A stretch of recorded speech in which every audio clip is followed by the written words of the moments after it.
live from the basement in Bob's Mystic Manor, east of Springfield. Welcome to the Dr. Kitsune, Odd Bob, Uncanny Coffee Hour, where we're always respectful with a touch of impish irreverence. We tell stories with wit and wisdom, encouraging a strong look at Indigenous perspectives. Well now, hello there, and a warm welcome to you all. I'm Saoirse, and I'm the one around here with a bit of, well, let's call it vocal flexibility. Being a puka, you see, means I don't just tell stories, I become a little piece of them. So if you hear me sounding like an old man one minute and a floaty teeny tiny fairy the next, don't you fret. That's just my way of making sure the tale hits home. It all starts with a little. That's a signal. Means I'm tuning the old vocal cords, or maybe sprouting a new set entirely, all in the service of a good story. We're glad to have your company. brought to you this week by Vodka, made from Odd Bob's potatoes. More potatoes for the vodka. Bob grows them in the garden, and we squeeze them for a little vodka. You probably shouldn't eat those. Cures all sorts of ails if you drink enough of it. May cause blindness. Get some. I drank some vodka and I had a baby. Oops. Get some.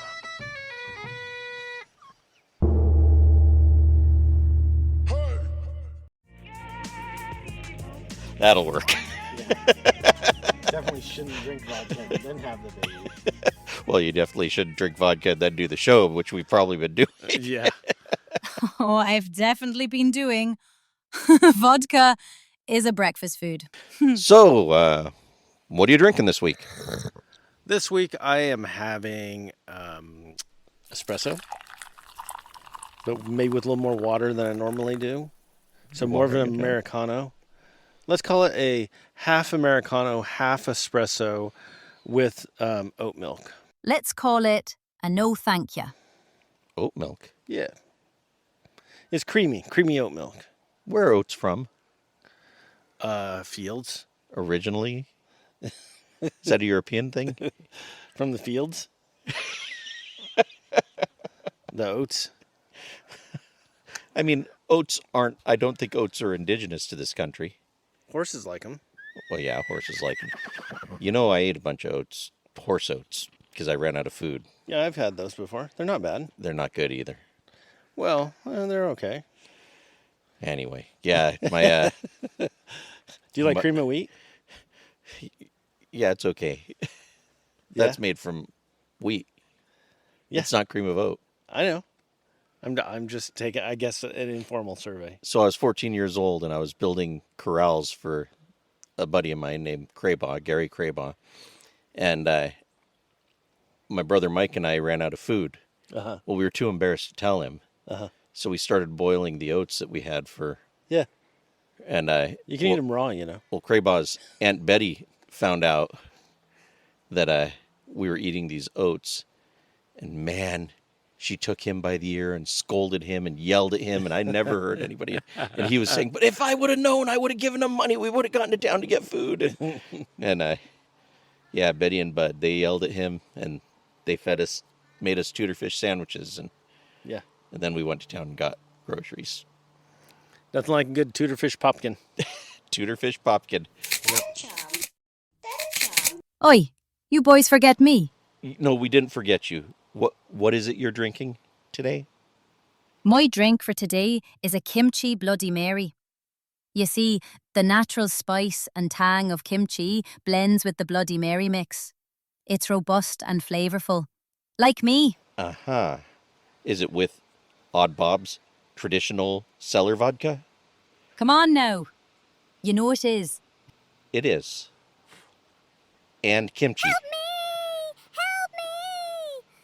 Okay. There's like a National Wildlife, National Geographic special on insects and spiders going on right there. Sorry.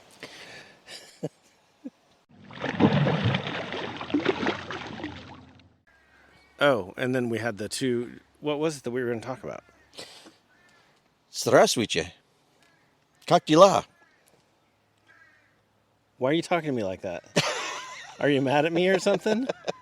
What did I do to you? U меня зовут Mitch. Yeah, right back at you.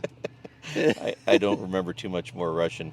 So, Russian. Okay, yeah. So this week we are going to be talking about a I told Russian you spirit. all I know is from The Hunt for Red October. For Red October. Yeah. One thing only. Okay. So, I do remember my my Russian teacher, Galya Grossa Zaninovich, brought in this old Russian woman to my Russian class in high school. Yeah. And we were speaking, trying to work on our Russian, and I gotta say, I must have been the slowest person in that class. Everyone When else, was this? High school? high school, yeah, I went to high school. They taught Russian there. I thought you learned Russian in the Army for some reason. No, I used my Russian in the Army a little bit, Yeah. but when it was middle Cold War, and Mr. Kitsune, tear down this lack of knowledge of the Russian language. so there was this Russian gymnast girl in class. Oh, now I know why you took Russian. Yeah, it really was why I took Russian. But and she was probably the prettiest girl in the whole school. But Yeah. That's because I didn't go to your school. anyway, I won't mention her name because in case she is one of our listeners, I don't want to embarrass her. Uh-huh. And anyway, I remember Galia brought in this old woman. And, there's two ways to say you. There's you plural and you singular. But the plural, you, is also how you use in the declination of verbs and stuff. It's how you say things politely to people. So an older woman, you would use the plural you, v, instead of the singular you, t. So So T is more like, oi. Jesus. no, it's what you would say to an equal or someone that is a friend or someone that you're So familiar between with. being like, hey, versus, And hello, ma'am. yeah, and so I kept using T and calling her you instead of using V with her. And she starts rattling off this Russian to me. It sounds like a machine gun. She's so fast with and everybody in the whole class starts laughing. And of course, me being dumb Mitch, slow Mitch, I completely missed it. And Galia's laughing so hard, and she says, "Do you want me to translate?" I said, "Yes, please," because everybody else is laughing. And basically what she said, this woman was like 100 years old. She was older than Yoda. Poor Russian you speak. And she says, "My young man, we haven't even slept together yet. So please refrain from using the personal you and use the formal you with me until we have slept together." And everybody caught it, and I didn't. And I was so embarrassed. And I remember this girl, I'll just say her first name.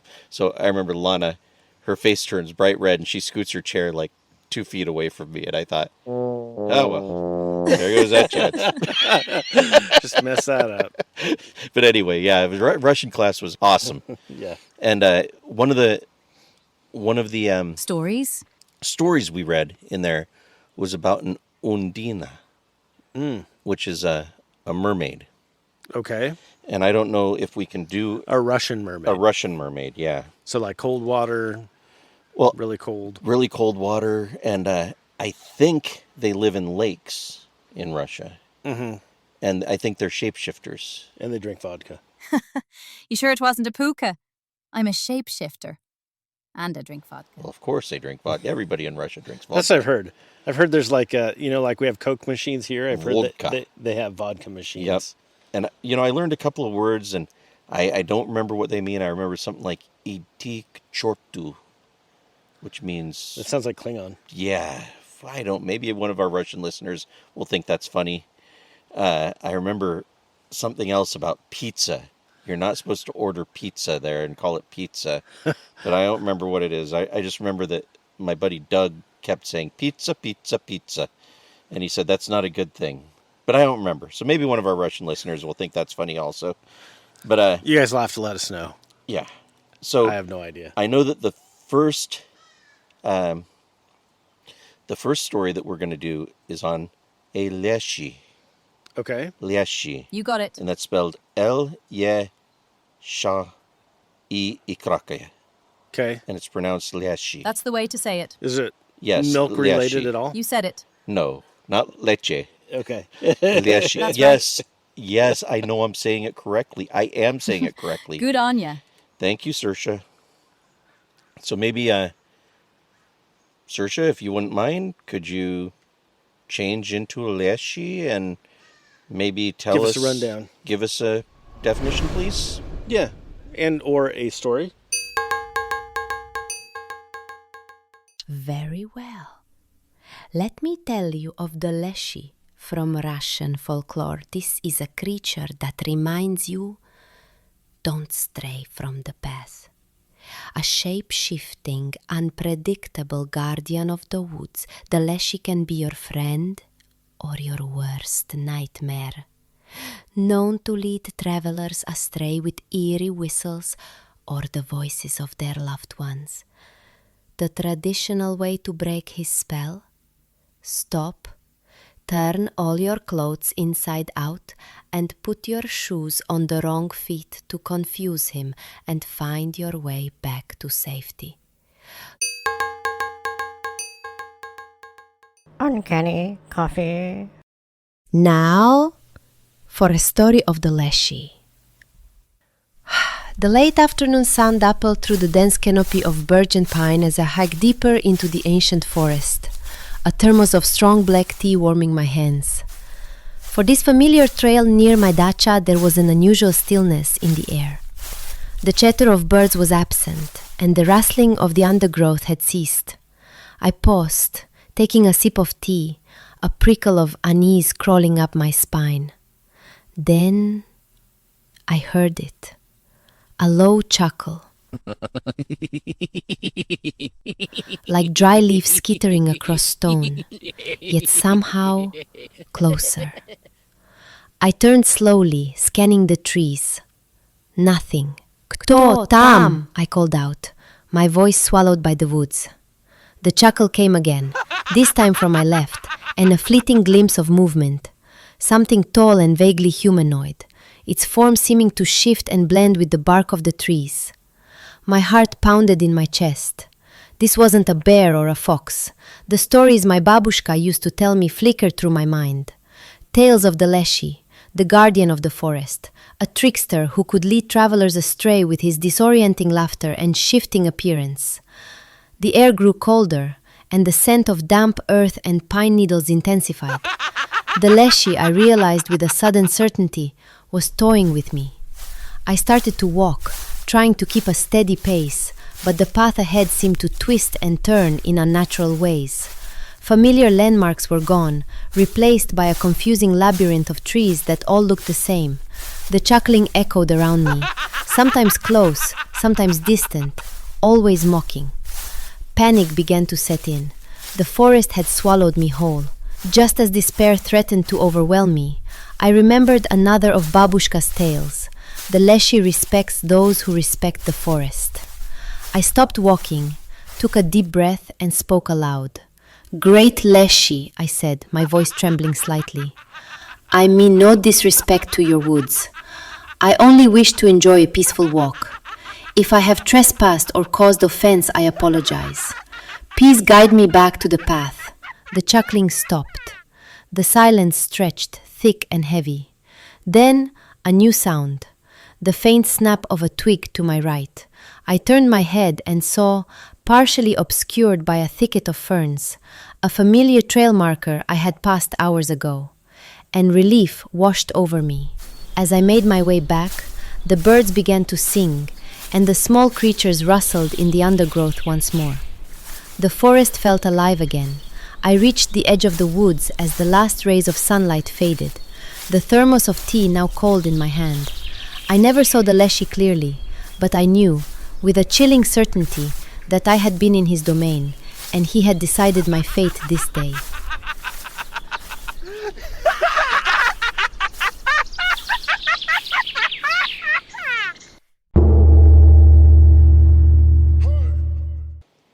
Okay.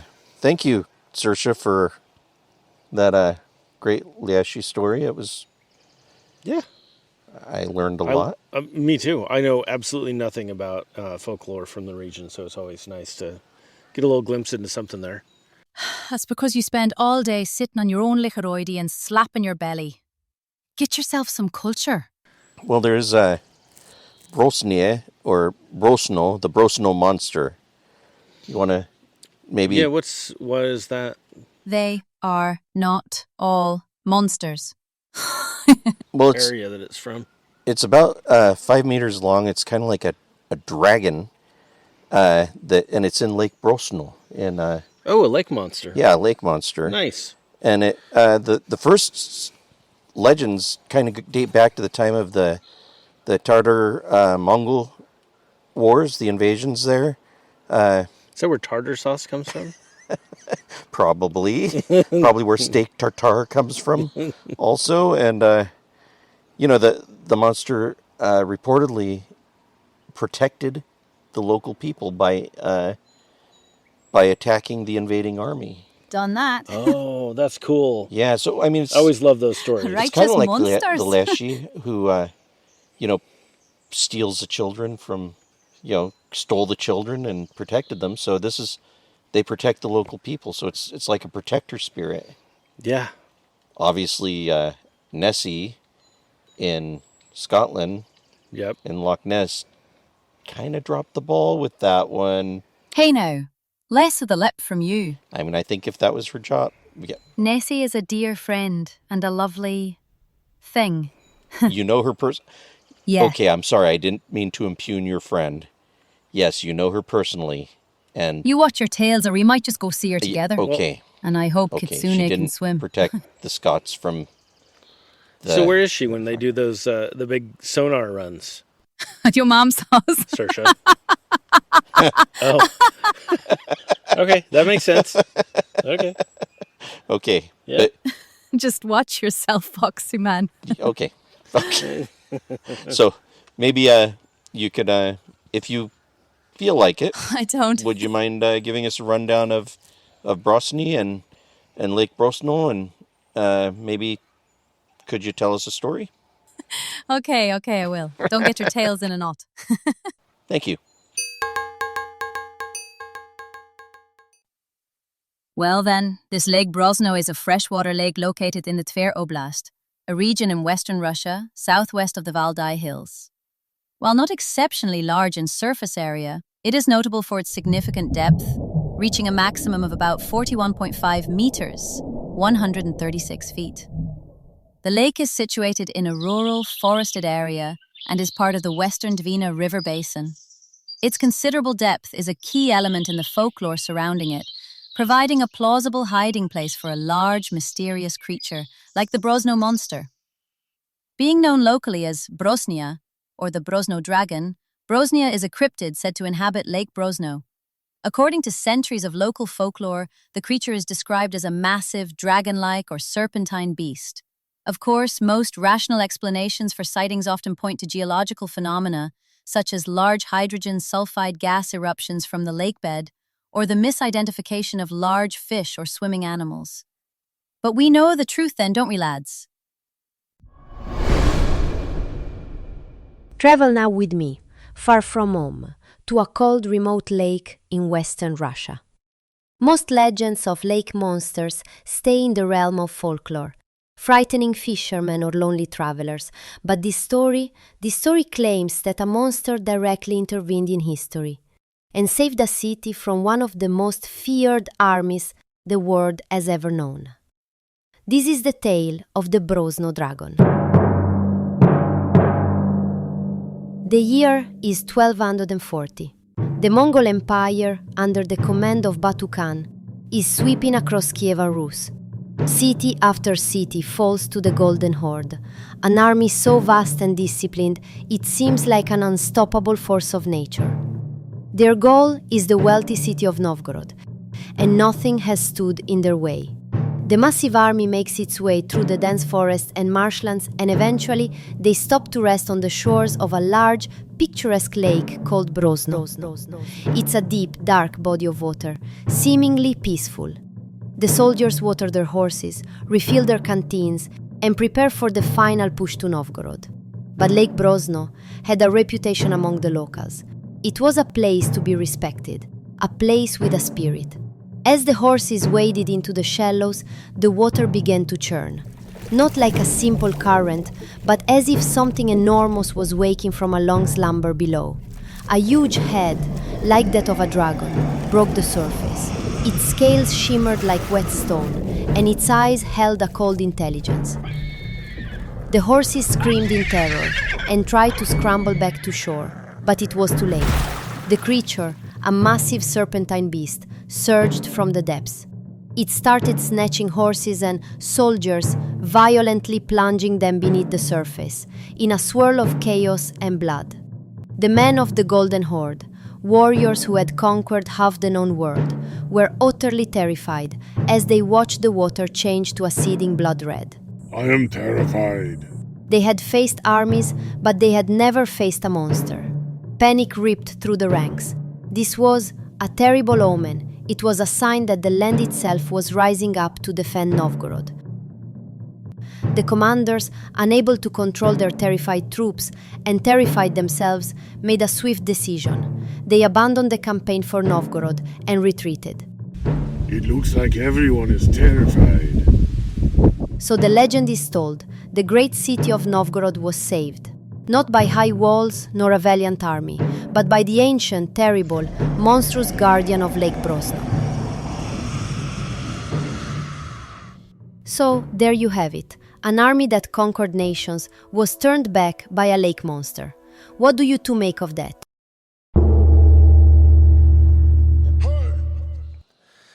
All right. Well, as the last drops of our coffee cool, we wrap up another episode of the Uncanny Coffee Hour.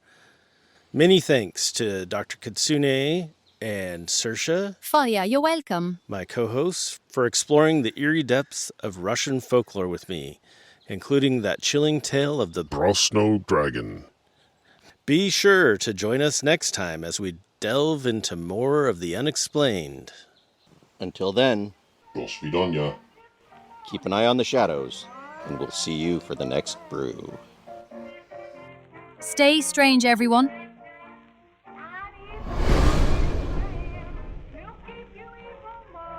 Thanks for listening. Join us next time for more uncanny chats and coffee and tea. You can find out more about us, read show notes, and get your uncanny merch at www.uncannycoffeepodcast.com.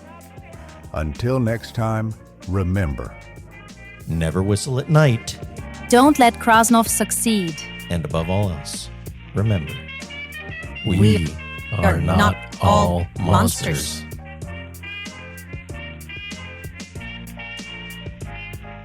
Thanks to all of our listeners out there. Uncanny Coffee Hour is produced by Bob Messon. and Mitch Kyoto Kitsune. Executive producer, Gracie the Wonder Dog. Uncanny Coffee Hour is copyright protected by all laws, foreign, domestic, and ubernatural by the Unseelie Court.